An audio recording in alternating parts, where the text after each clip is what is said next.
Heestan saa u jeclahay le.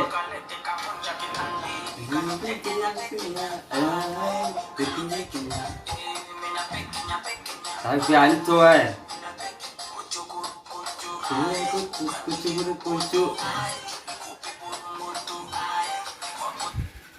Alito. Saaxiib. Fiican wallahi maasha Allah. Anno gurigaan jooganno. Waa ku imaanaa. Diyaar waa saaxiib kaligay la isku joogno. Okay saaxiib waa imaan kartaa saaxiib waa imaan kartaa cadowa. Okay waa ku sugi saaxiib waa ku sugi.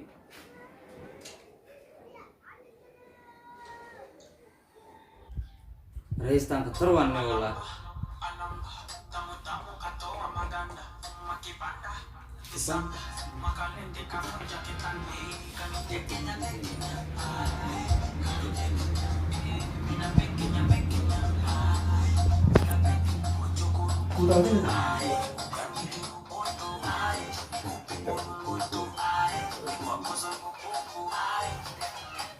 Tahu kau istilah Oh, itu iwan Zak. Wallahi Saad. Ahmad ka. Mashallah wallahi. Wa iskent ma.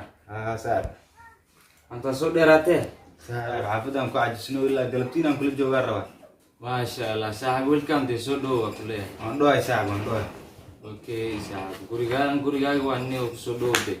Waan dhawaay Saad soo mugdiin. Maxay sawarkaaga siiba? Khair wallahi saaxiib masha Allah wallahi. Inta la isku joognaa. Yo Arif kan magarni. Arif kan? Arif kan saaxiib. Saad waan garan kan. Wallahi. Wallahi Saad bidrisaan kan. Arif kan mau di mana ka oranay. Bismillah. Waa badan علي ku dhuftila duunoli miya. Bismillah. Saaxiib علي hadda dhiman marun ba dhiman doontaa de. Wallahi billahi. Rawa abado علي ku dhacay la duunoli ka oran. Bismillah. Saad waan bacay Saad galwa. Waan baxa. Intee u socota? Xaafad. Waxaa ilaa galabtaan kula jooga soo midhe. May Saad wax dareen la sheegaysaa. Saad waan bacay. Dareen nooca Dhimasho kaale Saad. dhimasho Ah. oo macaan marka. Bismillah abadi waxaan bilaad kan leesan maxaan ka aqaanani. Ma waxaas ka baqad marka. Saad xabsadno. Xabsi maxaa la nio ninka waxaan ka hadlaa riil leeyahay ninka cali rii ku toogtay ilaa duuno. Bismillah Saad waa laga nacay. Ya, Abagin nacay. waxaa riil leeyahay Bismillah hadda bnafs.